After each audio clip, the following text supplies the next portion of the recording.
कमा कालन नबी सल्लल्लाहु अलैहि वसल्लम इन्नमल आमालु बिन्नियात, कि अमल का दारोमदार नीयत के ऊपर। अच्छा, अगर नीयतें दुरुस्त होंगी तो फिर अमल कबूल हो जाएगा, और अगर नीयत दुरुस्त नहीं है तो फिर अमल काबिल कबूल नहीं होगा। लोग समझते हैं कि तरक्की ये है कि कोई बंदा अचानक मशहूर हो गया, ये उसने तरक्की कर ली, या किसी बंदे के पास दौलत बहुत ज़्यादा आ गई तो ये उसकी तरक्की हो गई। लोग समझते हैं कोई मुल्क का अगर हुक्मरान बन गया तो शायद अल्लाह उससे राज़ी हो गए हैं। किसी के पास बहुत ज़्यादा कोठियाँ बन गई, किसी ने शोरूम ज़्यादा बना लिए, तो ये खुदा की रजामंदी की अलामत नहीं है। अल्लाह तबारक व तआला की रजामंदी अगर देखनी है, भी अल्लाह राज़ी कब होते हैं, और दिलों का अगर सुकून चाहिए तो रसूलुल्लाह ने फरमाया कि दिलों का सुकून अल्लाह के जिक्र के अंदर मौजूद। किसी का बहुत मशहूर हो जाना या बहुत ज़्यादा दौलत उसके पास हो जाना ये उसके सुकून का बायस नहीं है। अगर वो बंदा 5 वक्त अल्लाह के हुजूर सरबसुजूद होता है और उसकी नमाजें उसके दिल को पाक करती हैं और उनकी नमाजों में कीना और बुग़्ज़ नहीं है, तब ये अलामत है इस बात की अल्लाह इससे राज़ी। और अगर सजदे की तौफीक छिन जाए, सेहत होने के बावजूद, वसाइल होने के बावजूद, मस्जिदों की कुर्बत होने के बावजूद सजदे की तौफीक ना हो, और दौलत बहुत ज़्यादा हो, इक़्तिदार वालों से यारियां बहुत ज़्यादा हो, तो इसका मतलब अल्लाह राज़ी नहीं है। अल्लाह तबारक व तआला की रिज़ा तो इसमें है कि आप अल्लाह तबारक व तआला का जिक्र कितना करते हैं। अम्मी आयशा रज़ी अल्लाह तआला अन्हा फरमाती हैं कि अल्लाह के प्यारे नबी हज़रत मोहम्मद रसूलुल्लाह सल्लल्लाहु अलैहि वसल्लम रात रात भर इतनी ज़्यादा कई बार मुसल्ले पर खड़े होते थे, अल्लाह की हम्द व सना करते थे कि पाँव पर वरम आ जाते थे। कहती मैंने एक दिन कहा, या रसूलल्लाह, आपकी वजह से तो पूरी दुनिया बख्शी जाएगी, आपकी निस्बत से तो ये कायनात बनाई गई, और आपके सदक़े तो सारे लोग जन्नत के अंदर जाएंगे, और आप भी इतनी ज़्यादा अल्लाह की इबादत करते हैं और अपने आप को मुशक्क़त में डालते हैं। फरमाया, आयशा क्यों? जब अल्लाह तबारक व तआला ने इतनी नेमतें अता फरमाई तो क्या मैं अपने रब का शुक्रगुजार बंदा ना बनूं?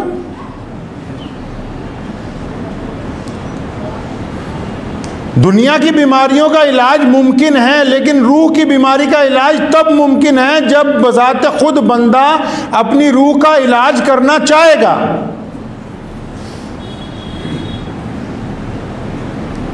अब रूह बुरी तरह जख्मी है, दुनियावी तौर पर हम बड़ी बड़ी डींगे हाँक रहे हैं कि जी मैं यूं हूं, मेरे बच्चे ये हैं, मेरे भाई ऐसे हैं, जी मैंने फलां काम कर लिया।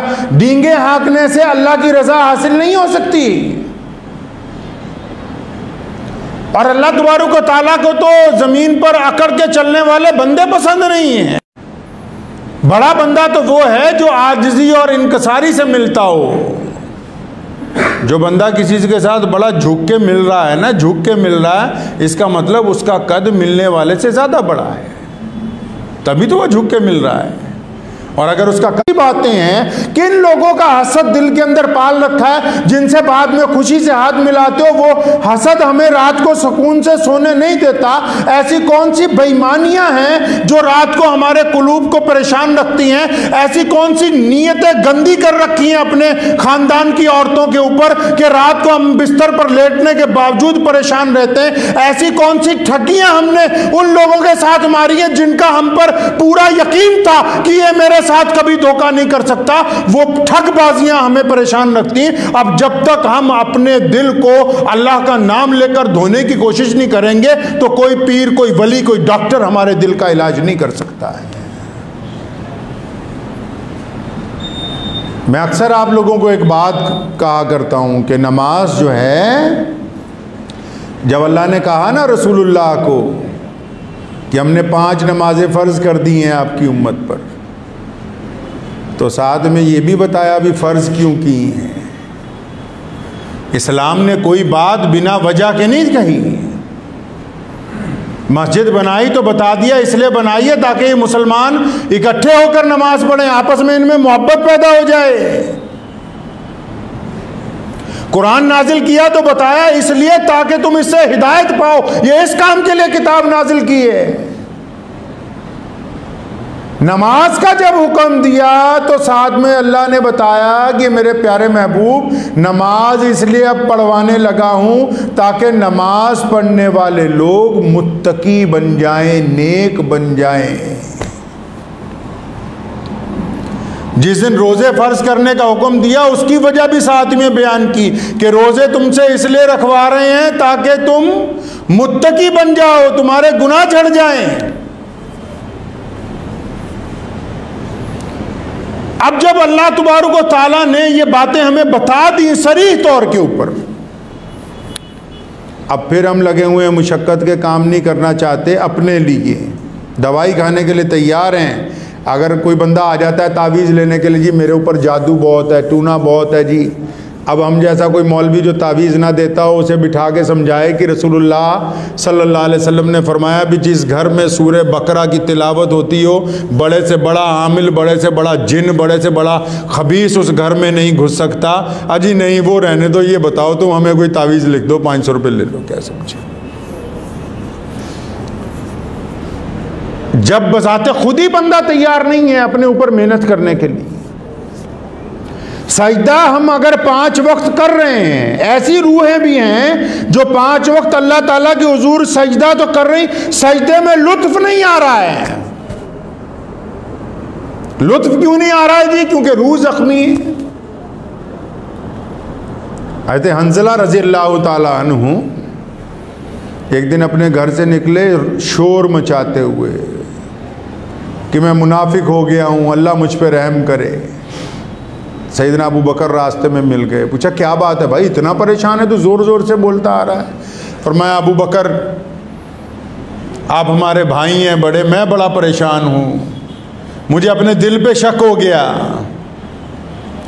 मुझे अपने दिल के ऊपर शक हो गया है। ये क्या बात है, बात तो बता करें। जब मैं रसूलुल्लाह सल्लल्लाहु अलैहि वसल्लम के पास होता हूँ तो मेरा दिल चाहता है कि तमाम नेक अमाल करूँ, कुरान पाक पढ़ूँ, सजदे लंबे लंबे करूँ। अपने घर जाता हूँ, दुनियावी कामों में लगता हूँ तो वो वाली याद जो हुक्म वाली है थोड़ी धीमी पड़ जाती है। तो मुझे ऐसे लगा जैसे मेरा दिल 2 जगह हो गया है। सैयदना अबू बकर सिद्दीक़ रज़ियल्लाहु ताला अन्हु सबसे बड़े मुसलमान हैं कायनात में। फरमाया चलो चलो ये तो बहुतों का मसला हल हो जाएगा आज तेरे बहाने। सीधा रसूल करीम सल्लल्लाहु अलैहि वसल्लम के पास तशरीफ़ ले गए। अल्लाह के रसूल सल्लल्लाहु अलैहि वसल्लम को जाके उनकी परेशानी बताई। रसूलुल्लाह सल्लल्लाहु अलैहि वसल्लम मुस्कुराए, फरमाया हंज़ला ये जो दिल में एहसास पैदा हो गया ना, यही ईमान की अलामत है कि अब दिल जिंदा है। अगर एहसास मर गया तो फिर ईमान ख़त्म हो गया दिल में से। ये जो आप में एहसास पैदा हुआ इस बात का कि मैं अपनी तबीयत में फ़र्क महसूस करता हूँ और आप इस कोशिश में लग गए कि रब्बुल आलमीन मैं मुनाफिक तो नहीं हो गया, मैं चाहता हूँ कि मैं ईमान वाला रहूँ, मैं चाहता हूँ मैं मोमिन रहूँ। तो ये जो एहसास पैदा हुआ है आपके अंदर, ये एहसास ही है जो आपको अल्लाह की कुर्बत अता करेगा। ये एहसास ही है जो नमाज में लज्जत पैदा करेगा। यही एहसास आपको हराम खाने से रोकेगा, यही एहसास आपको बददियानती से रोकेगा, यही वो एहसास है जो आपको जिना से रोकेगा, यही वो एहसास है जो गरीब की मदद करने की तरगीब देगा। अगर एहसास मर गया तो इसका मतलब इस रूह का अब इलाज नहीं हो सकता, क्योंकि अगर ज़मीर मर जाए तो फिर बंदा चलता फिरता रहे, उसका कोई फ़ायदा होने वाला नहीं है। अगर मैं इसलिए जुमे की नमाज़ पढ़ने आऊँ कि मेरे पड़ोसी या मेरे यार दोस्त ये ना कहने लगेंगे यार तू जुमा भी नहीं पढ़ता है, तो फिर वो जुमा जो है उन लोगों के लिए जिनकी शर्म में पड़ा जा रहा है। अपनी रूह को देखना होगा। ये जो ज़ख्मी हो गई है ना बुरी तरह, जब रात को बिस्तर पर लेटते हैं तो कभी सोचते ही नहीं कि हमने किया क्या है और करना क्या चाहिए। अब्दुल्लाह इब्न मुबारक का जब इंतकाल होने लगा ना, वालदा जिंदा थी, बीवी पास में बैठी हुई थी, बीवी ने हाथ पकड़ा, रोने लगी, कहने देखो तुम्हारा आखिरी वक्त आ गया, मैं बहुत दुखी हूं। फरमा तुझे किस बात का दुख है? कहने लगी आप मेरे सरदार हैं, मेरे शौहर हैं, जब तक आप जिंदा हैं मेरी चौधराहट बाकी रहेगी, तेरे मरने के बाद मुझे किसने पूछना है? माँ को पूछा अम्मा तू क्यों इतना रो रही है? कहने लगा बेटा तमाम फरमाबरदार बेटों, तमाम बेटों में से फरमाबरदार तो तू ही है, फायदे वाला तो तू ही है। तू ना रहा तो फिर हमारा तो बड़ा नुकसान है कि एक ऐसा बेटा चला जाएगा जो फरमाबरदार था। बच्चे करीब खड़े हुए रो रहे थे, उनको बुलाया, पूछा तुम क्यों रो रहे हो? कहने लगा अब्बा जी तुम्हारे दम से ही तो हमारी शोहरत है, तुम्हारे दम से ही तो हम चल फिर रहे हैं, तुम्हारे दम से खा पी रहे हैं। रोने लगे। फरमाया अच्छा तुम सबको अब्दुल्ला बिन मुबारक अपने अपने मतलब के लिए याद है, मेरे लिए तो कोई भी नहीं रो रहा, मैं तो इस फिक्र में हूं कि मेरे साथ आगे जाके क्या हो। रूह इस हद तक जख्मी है कि अगर किसी का अपना कोई मर जाता अपने ही हाथ लगाते हुए डरते हैं। अगर रूह जिंदा है, मोहम्मदुर रसूलुल्लाह ने दुनिया की रूह को ही तो जिंदा किया। इस्लाम से आने से पहले मुर्दा रूहें इस बात को कहती थी कि दुनिया में सिर्फ सरमायादार इंसान है, गरीब बंदा इंसानियत के दायरे में नहीं आता है। रसूल करीम सल्लल्लाहु अलैहि वसल्लम से पहले लोग ये कहते थे कि जो सिर्फ चौधरी हैं बस उनको ही जीने का हक है, बाकी लोगों को जीने का हक नहीं है। गरीब को हमारे साथ बैठ के खाने का हक नहीं है, गरीब को हमारे साथ इबादत करने का हक नहीं है, गरीब को हमारे कुएं से पानी पीने का हक नहीं है। रसूलुल्लाह ने लोगों की उन जख्मी रूहों को, मुर्दा रूहों को ज़िंदगी तो अता की है। आप अंदाज़ा लगाएं, अगर अब हमने भी अपनी रूह को जिंदा करना है तो हमें रसूल करीम सल्लल्लाहु अलैहि वसल्लम के तरीके को पकड़ना होगा, मुसल्ले को वक्त देना होगा, इन सजदों को वक्त देना होगा। रसूलुल्लाह सल्लल्लाहु अलैहि वसल्लम से ज़्यादा मसरूफ कोई नहीं कायनात में।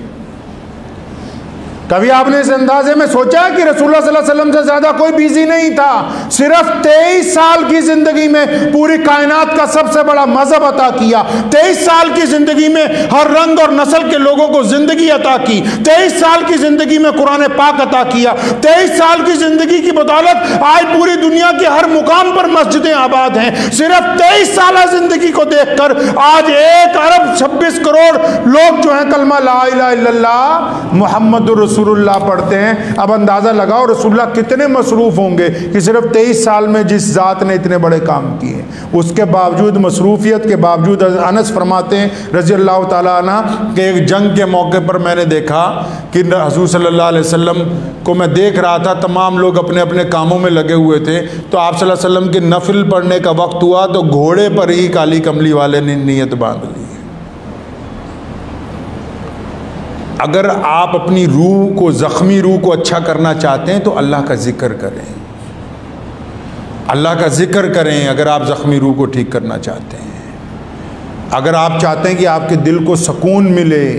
मुझे पता है कि दूसरों की दुश्मनियां बुलानी ज़रा मुश्किल काम है, जो लोग हमसे हसद करते हैं उनको नज़रअंदाज करना भी मुश्किल काम है, जो आपको बर्बाद करना चाहते हैं उनकी साजिशों को अहाते में लाना भी मुश्किल काम है। लेकिन नहीं, जब आप अल्लाह की ज़ात पर तवक्कल करेंगे, जब आप अल्लाह तबारक व तआला की ज़ात पर तवक्कल करके अपने दिल को पाक करेंगे कि इलाहुल आलमीन मैं अपने किसी भाई का दुश्मन नहीं हूँ, मैं किसी अपने के लिए बद्दुआ नहीं करता हूँ, मैं किसी अपने तक पहुँचने वाले को खाली हाथ लौटाने के लिए तैयार नहीं हूँ, मौला करीम आप मुझ पर करम फरमा दे।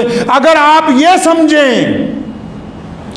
इमाम सयूती रहमतुल्लाह अलैह और मौलाना अब्दुल्ला रफ़ाई रहमतुल्लाह अलैह ऐसे बुज़ुर्ग गुज़रे, रोज़ा रसूल सल्लल्लाहु अलैहि वसल्लम पर जाते थे ना, और जाकर कहते थे अस्सलामु अलैकुम या रसूलुल्लाह, तो खुदा की कसम उस वक्त के शाहिदीन इस बात को बाकायदा ऐलान करते हैं कि जब इन बुज़ुर्गों ने आकर रोज़ा मुबारक पर कहा ना अस्सलामु अलैकुम या रसूलुल्लाह, तो रोज़ा मुबारक से आवाज़ आती थी वालेकुम अस्सलाम व रहमतुल्लाह।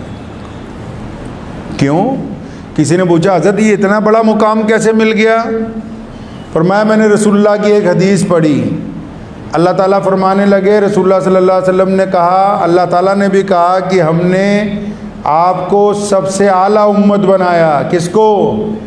दीन इस्लाम के मानने वालों को, रसूलुल्लाह की उम्मत को क्या बना दिया? सबसे आला उम्मत है। फरमाया जब मैं नमाज के लिए खड़ा होता हूँ जमात में, और हमेशा जो मेरे दाएं बाएं होते हैं, मैं सारी ज़िंदगी आज तक मैं यही सोचता आया कि इलाहुल आलमीन ये जो मेरे दाएं बाएं वाले हैं ये तो मुझसे बड़े अफजल मुसलमान हैं।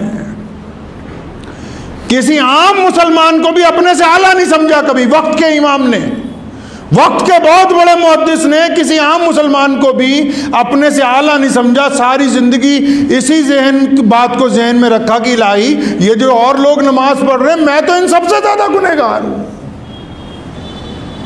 तो अगर हमारे जहन में तो ये होती है कि नहीं जी, हम जो हमारे साथ खड़े हुए हैं, नहीं इनको तो नमाज पढ़नी नहीं आती, हम सिखाएंगे इनको नमाज पढ़नी। बाज़ औक़ात तो कई लोग सलाम फेरते ही दूसरे को टोकते हैं कि तूने ये नहीं किया, तूने, जिनकी अपनी नहीं होती वो दूसरों की कबूल करवाना चाहते हैं। जिनको अपने लिए अपना मसला नहीं पता वो दूसरों पर फतवे डाल रहे हैं। जब तक आप दूसरों को इस्लाम का पाबंद करना चाहेंगे, आप इस्लाम के पाबंद नहीं हो सकते हैं। पहले आप अपने ज़मीर को, आप अपने वजूद को, आप अपने किरदार को, अपनी ज़ुबान को, अपनी आंखों को, अपने लबो लहजे को और अपने मामलात को इस्लाम का पाबंद करेंगे तो फिर आपको दूसरे को कहने की ज़रूरत नहीं पड़ेगी। वो आपको देखकर इस्लाम के पाबंद बनेंगे। आप किस चक्कर के अंदर पड़ गए कि जी फलां को फतवा समझाएंगे, फलां को बताएंगे कि रफ़ादैन करनी है या नहीं करनी, फलां को बताएंगे। अल्लाह अकबर। जब तक बंदा खुद ना सुधरा हो तो रूह को ज़िंदा कीजिए। मुर्दा रूहों के साथ सजदे कबूल नहीं होते। रूह को ज़िंदा कीजिए, और जिन लोगों की रूहें ज़िंदा रहेंगी इंशाअल्लाह ताला वही लोग क़यामत वाले दिन कामयाब होंगे। दुआ कीजिए अल्लाह ताला मुझे भी और आप सबको भी इन बातों पे अमल की तौफीक अता फरमाए। व आखिरु दावाना अनिल हम्दुलिल्लाह। इशाअतुल इस्लाम केराना यूट्यूब चैनल।